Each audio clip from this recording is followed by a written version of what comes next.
The scammer claimed I was blocking my girlfriend's luck with money. My girlfriend dumped me immediately. You're so pitiful. Not only are you broke, but you can't even find a wealthy partner. After the breakup, a whopping lottery jackpot that had been unclaimed for 6 months landed in my lap. $20.4 billion. What's even crazier? That ticket was supposed to be my ex-girlfriend's. I was coming out of a small street shop when I saw this guy, dressed up in a cheap robe, stopping my girlfriend Christina and talking nonsense to her. He was waving his hands around and even started dancing, which looked an awful lot like a workout routine from the internet. Even though it was obviously a scam, Christina was nodding seriously. She totally believed it. I walked over to Christina. The pseudo-monk had already left. Christina turned to me and got straight to the point. We're done, Evan. You're blocking my luck. Being with you, I'll never have a good life. I was shocked. Could someone really break up over a street fortune teller's word? Did she leave her brain back in the delivery room or what? Seeing me stunned and silent, Christina thought I was unwilling, and her face turned cold. I'm not discussing this with you. I'm notifying you. You're so pitiful, so poor that you can't even find a rich partner. When I get rich, maybe I'll let you be my lackey. I couldn't help but laugh. We've only been together 2 months, and you say I'm blocking your luck? You're 22. Why didn't you get rich in the 21 years before we met? Christina was my classmate. She confessed to me 2 months ago. Christina realized my words were harsh and her face turned a shade of colorful black. Evan, don't come begging when you're broke. With that, she turned decisively on her heel. I took a deep breath, putting my hands in my pockets. Surprisingly, I found a small piece of paper. Confused about what it was, I heard a voice. You, young man, I see an unusual aura about you. Your face is glowing. Oh, you're about to get lucky. I turned to see a familiar face. It was the same fake monk who had just fooled Christina. I deadpanned, are you going to start dancing again? Embarrassed, the fake monk dropped his hands. You just turned my girlfriend into my ex. The fake monk finally got it. Wow, someone actually believed it.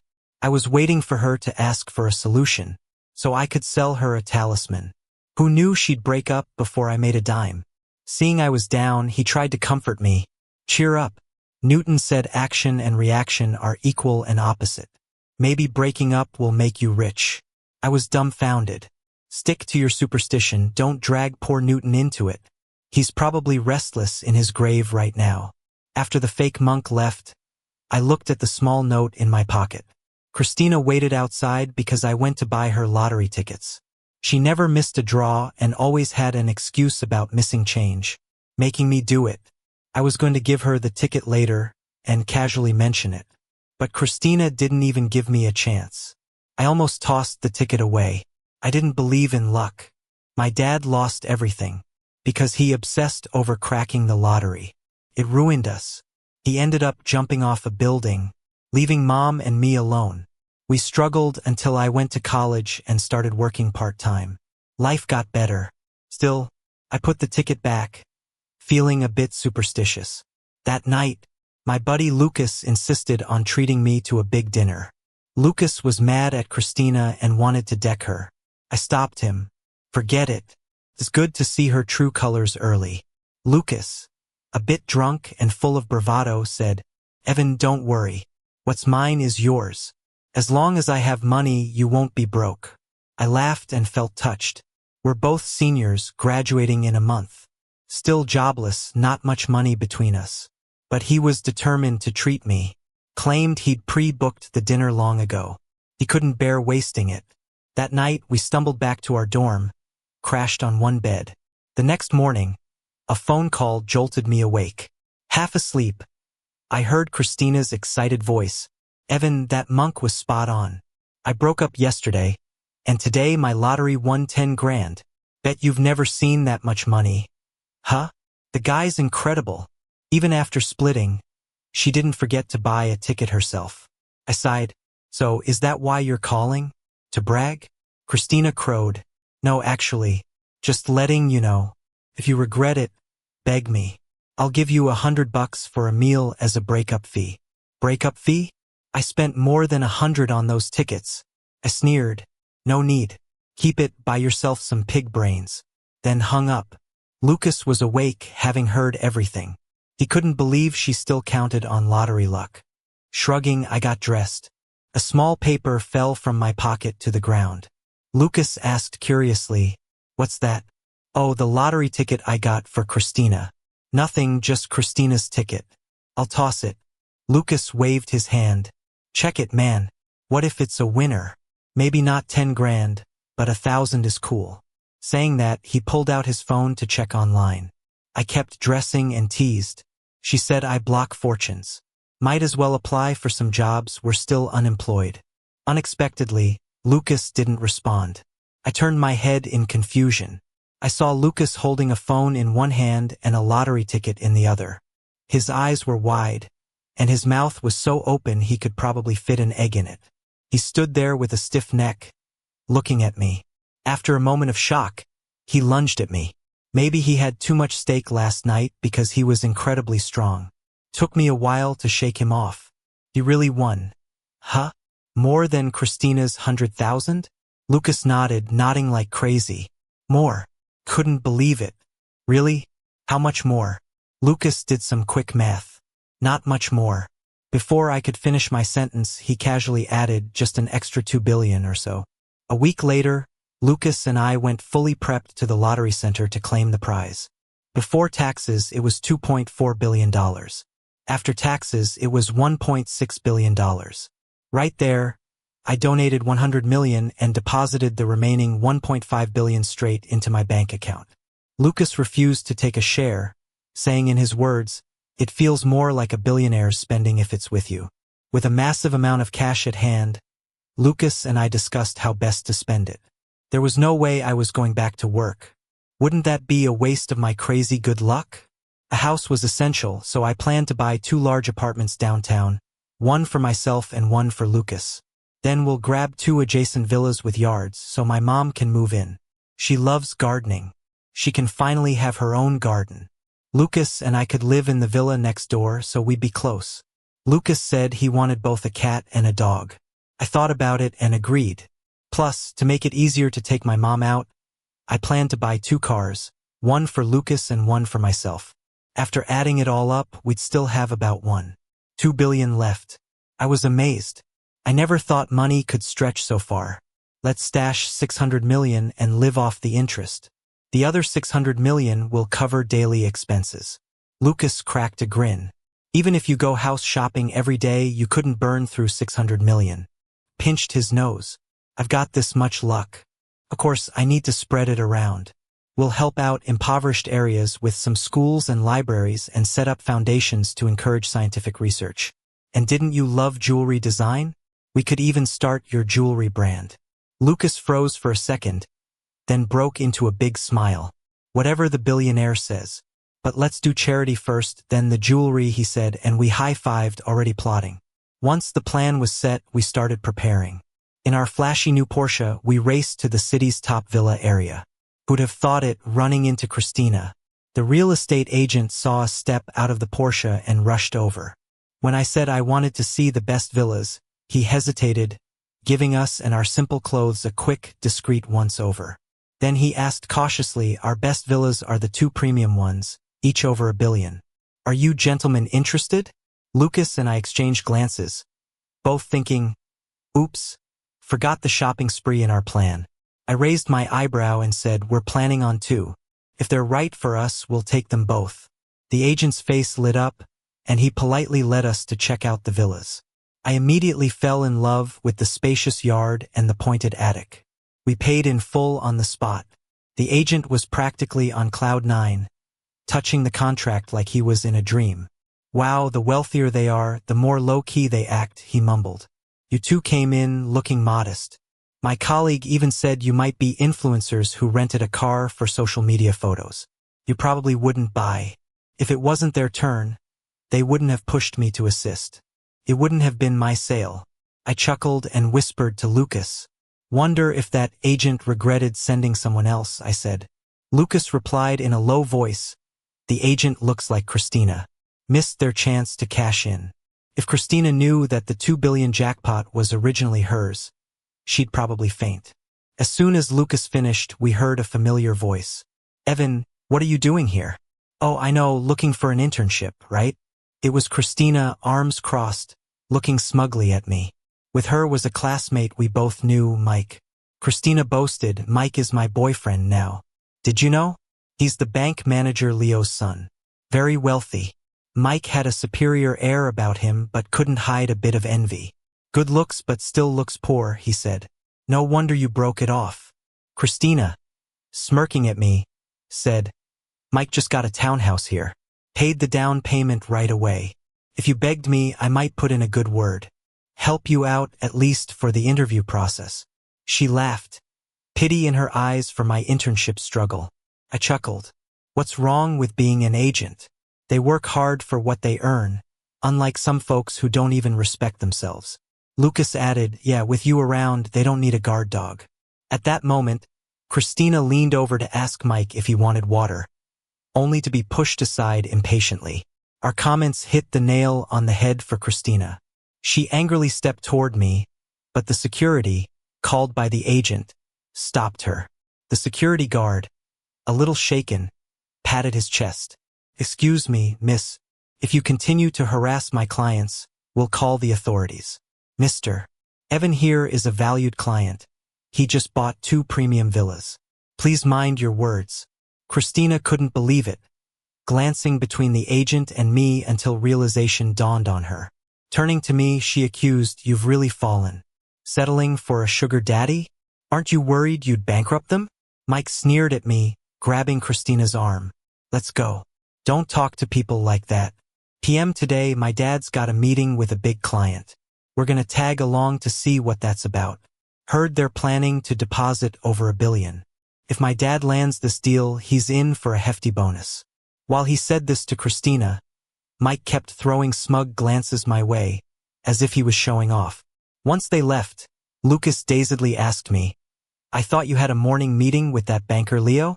I replied with a twitch in my smile. Apparently, it's related to Mike. Maybe we should choose a different bank. Before Lucas could respond, the real estate agent eagerly and sincerely suggested, nah, those two are so annoying. We have to embarrass them to feel better. This is about justice. Lucas and I exchanged speechless glances. You'd make a great screenwriter, I joked.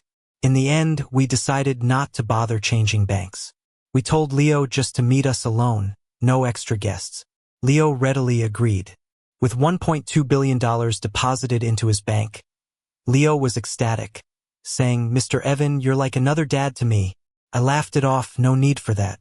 A few days later, while Lucas and I were in the middle of some retail therapy, I got a call. The snobbish advisor's voice came through. Evan, you and Lucas are the only ones left without an internship. You're dragging our class employment rate down. Your family isn't well off and you're not helping. Don't go around saying you were my student, you deserve to stay poor. She then mentioned that Mike's dad sponsored a class graduation party and pointedly told me I had to attend.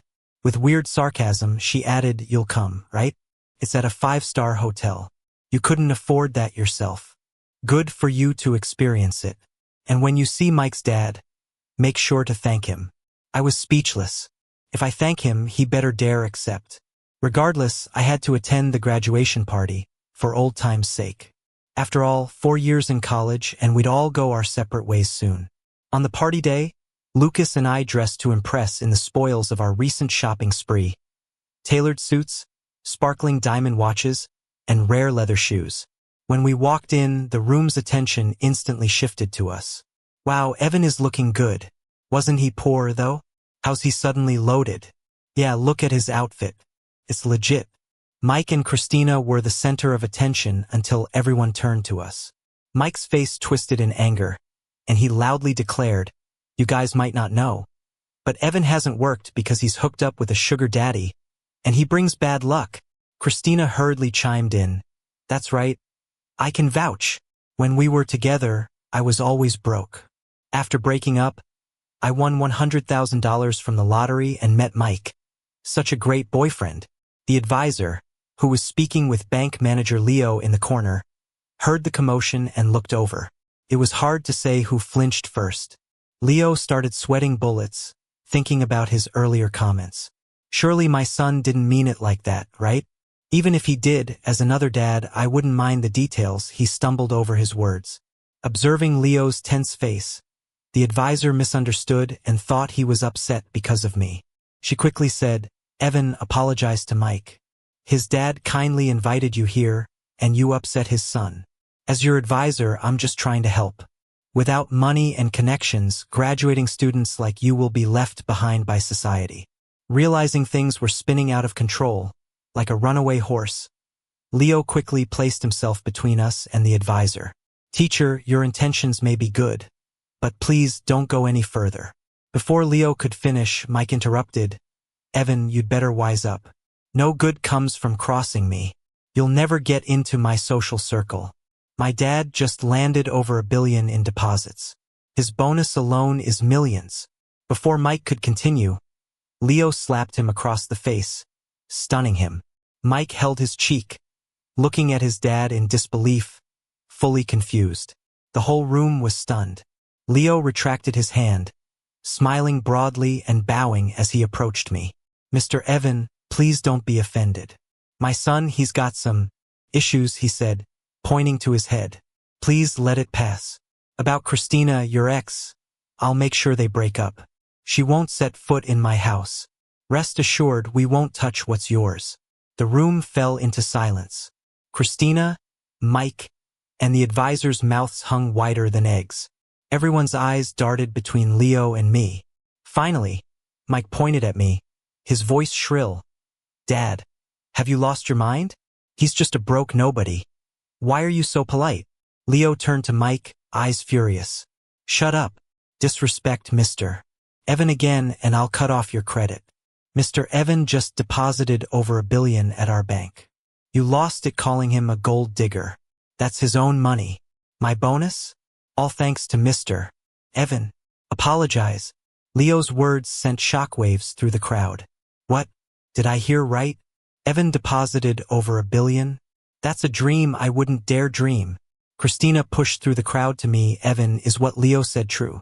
I raised an eyebrow but didn't deny it. Her smile beamed. "That's amazing. We're finally rich. Evan, you're truly my lucky star." I sneered at her. "Didn't you say I was blocking your luck and broke up with me ages ago?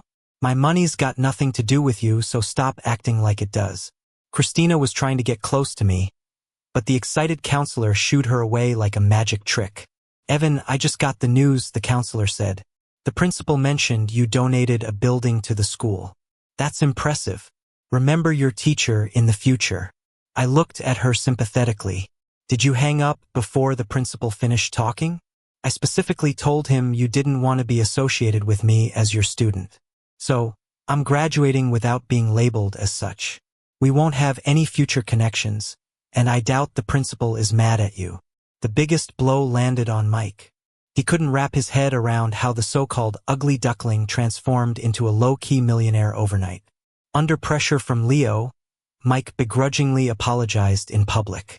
Since his glare was too eerie, after the day's drama ended, I asked Leo to move my funds to another bank, just to cut off connections with these people. Leo begged dramatically, trying to change my mind, but I stayed firm. As for Mike, I guess they cut him off financially. Not long after, I noticed posts about him borrowing money on social media, but that's none of my concern. When Lucas and I started contacting Hope schools, Christina showed up. She had found out I bought 2 high-end villas and waited for me outside. She couldn't get in but camped outside the gates anyway. As soon as Lucas and I stepped out, Christina, eating instant noodles by the entrance, rushed over excitedly. "Evan, I figured out where your money came from. I sent you my account number. Transfer the money to me right now. If it's not yours, you shouldn't worry about it burning your hands." Lucas and I exchanged glances. I pretty much expected this day would come, considering how public my poor status was, and the media's frenzy over the $2.4 billion lottery. Christina knew I bought a lottery ticket for her that day and easily pieced things together. Still, I found it amusing. "Why would I give it to you?" I laughed. Christina, already fed up, said, "Come on, stop being petty. I was joking that day." Give me the money, and I'm your girlfriend again. Is that okay? Wow, that's some planning you got there. I could hear it all the way from the southern hemisphere. I shot back. Nope, not gonna happen. It's got nothing to do with you. Christina started acting like her usual self again, threatening me. If you don't give it, don't blame me for what happens next. I sincerely suggested, why not call the cops? Christina lunged at me in anger, but a tall, solid figure stepped in her way. Mr. Evan, how should I handle this? Asked my bodyguard. I already anticipated this, so I had plans in place. Ever since winning the lottery, I'd been searching for a bodyguard. Being poor taught me to plan 3 steps ahead. My bodyguard was an acquaintance from my hometown, with decent family conditions and a high level of taekwondo skills. He had always lent a hand to my family. After careful consideration, I hired him with a high salary. He was dependable, not overreaching, and very loyal. I signaled him to let Christina go and smirked. Christina, I'll let this slide, but next time, don't expect me to be so lenient. I've got 1,000 ways to deal with you now. Christina wasn't scared off. She couldn't come to my door again but kept trying to contact me every day. Understandable, considering the billions involved. She started by cursing me out on the phone, likely working from a script, spitting venom for 3 days straight without repeating a word. When that didn't faze me, she tried reasoning with me, appealing to my empathy, and finally resorted to tears. Watching it all was pretty entertaining since I wasn't gullible. All I could do was applaud her effort. Realizing I was unyielding, Christina really did call the cops. That was unexpected. The police came to talk. Mr. Evan, they said, Christina claims you stole her lottery ticket worth $2 billion. What do you have to say? I shrugged and showed them my purchase records, clearly proving I paid for the ticket. Additionally, the lottery center verified that the ticket was always in my name. We went to the lotto store, and the owner remembered me. Yeah, he's a regular. I joked about the prize potentially reaching $2 billion, and it actually did. I could talk about this forever. The officer then asked the owner about Christina's visits, and they replied with uncertainty. I might have seen her months ago, but she hasn't been here for a while. The cops gave Christina a reality check before letting us all go. Christina didn't back down. Soon after, Twitter was buzzing with a trending post. Lottery winner accused of theft. True owner speaks out. On Twitter, Christina wrote a tearful account, painting me as a greedy, sly guy who stole her prize and dumped her just moments after. She even uploaded a stack of her old lottery tickets as evidence, convincing everyone she was wronged. People really started taking her side. They were saying that if I didn't return what they thought was rightfully hers, they'd start bullying me online. Lucas was so mad he just threw his phone. Christina's gotta be some kind of idiot, he said. Her ego's bigger than the Pacific Ocean. I handed him a bowl of freshly cooked bird's nest soup. Don't be mad, have some soup, I said. Lucas took it grumpily and noticed how calm I was eating mine. He couldn't help but ask, aren't you upset? Christina's spreading all this nonsense. And now look at those people online, blasting you without getting the facts. I laughed. Freedom of speech, right? We've got money, who cares what they say? Plus, I already planned for this. That's right, I always play the long game, and I was ready for what was to come. Christina didn't get that the higher you fly, the harder you fall. I was just waiting for things to blow up completely. When Christina's accusations hit the top trending spot, that's when I struck back. After the last time cops got us to face off with the lottery store owner, I went back and asked for all the surveillance footage from the day I bought the ticket inside and outside the store. The tapes showed me buying the ticket, and the whole scene outside when Christina broke up with me. Plus, the chat history on showed she'd been making excuses for months, asking me to buy tickets for her. The store owner even made a little video, calling out Christina's bad behavior, and stated that the cops had already figured out the truth. He made it clear I was the real victim. Of course, I paid him a good amount for this help. I put all the evidence together and published it. It went viral. Compared to Christina's claims that were all talk, my evidence was solid. People could easily tell who was lying. The online crowd was furious at being used like that and started voicing their anger. So what? I see a lottery ticket. Guess it's mine. Quick! Someone tell me this logic sound. I see a building going up across from my house. Guess it's mine too. Next winning ticket is totally mine. Don't ask why, I just say so. Christina got bombarded with so much hate she deleted her account. But that didn't stop the online mob. Even her classmates chimed in. This is my classmate, I was there. She dumped the guy, and now he's rich. She's all we this and we that. Yeah, you didn't see how desperate she was. The whole mess got so big that Christina's school canceled her diploma. Even her advisor got canned. Her internship offer? Canceled too. The HR director called personally. We can't hire someone like you. What if one day you decide our company is yours? And just like that, Christina had nothing left. Well, nothing but a reputation that stinks for miles. Anyway, the day our first donation reached the Hope School, Lucas and I had a big fight about money. He stormed out, and I was so mad I sent the bodyguards away. So there I was, alone, drowning my sorrows in a big villa, when a not-so-friendly voice piped up. Evan, is that you? All alone? Huh? Looks like money isn't everything after all. Or maybe that money ain't yours to begin with. The lights flicked on, and I squinted at the sudden brightness. When I could see straight again, there were Christina and Mike standing there. Christina had a knife and Mike was holding some rope. I backed up, nervous. How'd you get in? Christina smirked. You forgot? Mike bought a house in this neighborhood too. Not as grand as yours, but enough to get in. Mike was impatient. Stop chatting and get on with it. Christina snapped back to business, looking down at me. Evan, I don't want to hurt you. I know you've got billions in the bank. Just transfer it to me and I'll let you live. I frowned. Robbery and kidnapping are illegal. Christina lost it. What else can I do? You forced my hand. Everything's gone because of you. I have no choice. I grinned. And if I say no, you gonna kill me? Christina stepped forward. Yes, I will. But not before I mess up that pretty face of yours. She was just a few feet away when the front door burst open. Police.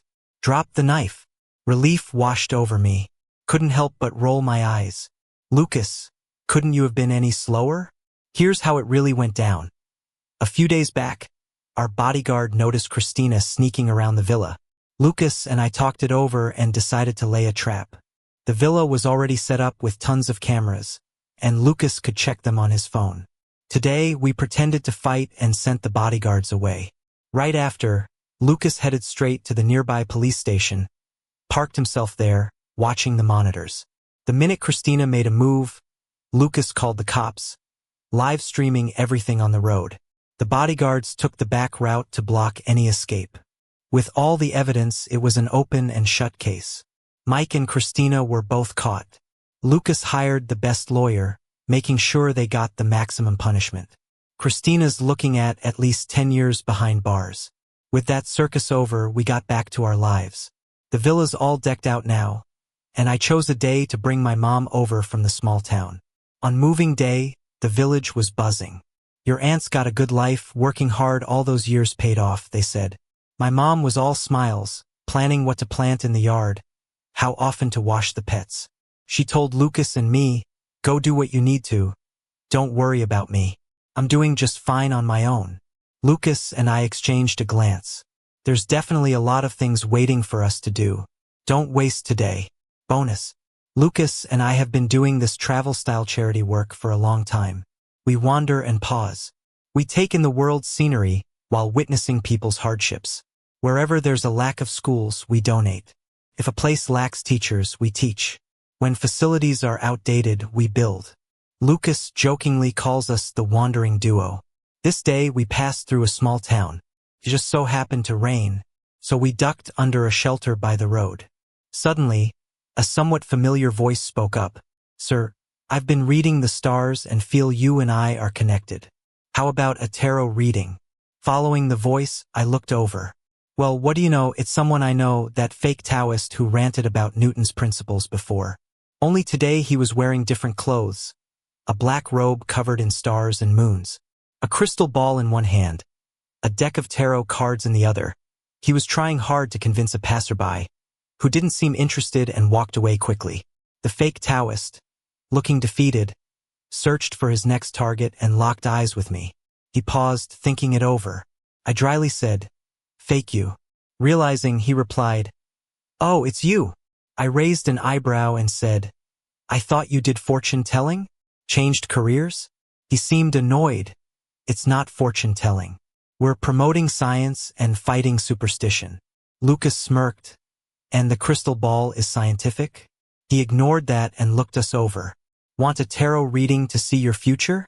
Lucas and I said in unison, "No thanks." Then we exchanged a smile.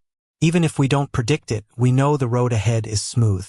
All we want to do is share our good fortune with others.